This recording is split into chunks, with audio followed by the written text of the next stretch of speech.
Good morning, students. I'm just going to show you how to use multiple colors to mix to create the next spot on your color wheel mandala. So we start out with doing the blue wedge, and even on your blue wedge today, you can come back and remember, start out with water. I know I said that before, and maybe to clarify a little bit more, it's good to start out lighter. And by adding more water, you can have a lighter blue to begin with, because you can always go darker later, but you can't make your blue lighter, if that makes sense. So we're always going to start out with a bit of a lighter blue to begin with.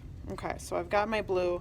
Now that my blue area is dry, I can actually create different patterns and designs on top of that dry paper. If you find that your shapes don't really stand out from one another, they're all the same blue, do something today to set your blue wedge shapes apart from one another. And I'm adding these little polka dots in the shape, but you get it. Stripes. You could paint over another area again if you found that, oh, it doesn't look super neat, you aren't really happy with it. You can paint over it again. That will also darken the blue by adding another layer of blue on top. So you can go back to that original blue wedge. I'm going to show you something that's very important now. We're adding another color because we're going to work on not only blue, but blue-green, which is right next to blue, and green. And you could even do yellow-green as well today. Okay. Now these wedge of colors, they all include blue and yellow to different degrees. Okay. Blue-green has a lot of blue and a touch of yellow. Green has a little bit of an evener look, a bit of blue and more yellow to make a nice even green. Yellow-green is a lot of yellow and just a tiny speck of blue, because blue is really powerful. So you need a lot of yellow and just a teeny weeny speck of blue, and then yellow is just pure yellow. So because we're adding a different color to the mix here, you're going to want to make sure your water doesn't get too mucky looking. If it does, you can get fresh water, but you must clean out your brush. Give it a lot of swishes through the water so it is clean, because you do not want to mess up the pure yellow for your neighbors and yourself. So put some yellow in there, add some water. You don't need too much water because yellow is already pretty light, but you want to make it so it runs smooth on your paper. I might add a little bit more yellow there. Remember, sucking it up and dropping it off. Make sure that brush is clean. I'm getting splattery because I'm looking at my phone and not at what I'm doing. All right, so I'm going to make a blue-green because that's right next to blue. What I'm going to do is I'm going to pull from my clean yellow, and I'm going to add some of it to this little spot here, and I'm going to swish my brush. And I'm going to grab just a little speck of blue, and I'm going to mix it in there, because like I said before, blue can be pretty powerful, and I'm going to slowly add a little bit more because I want to be blue-green. So I want to be more blue.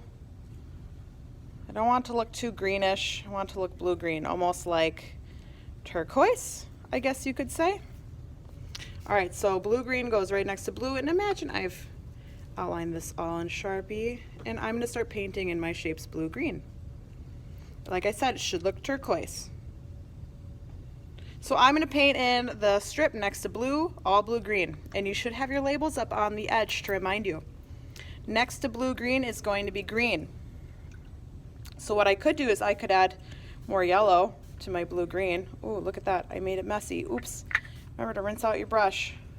I could add more yellow to this green, and look at, they're kind of mucky, so rinse off that brush really well and then dip it into the pure yellow. If you see a neighbor about to take a mucky brush and dip it into the pure yellow, you better stop them, because we don't want that.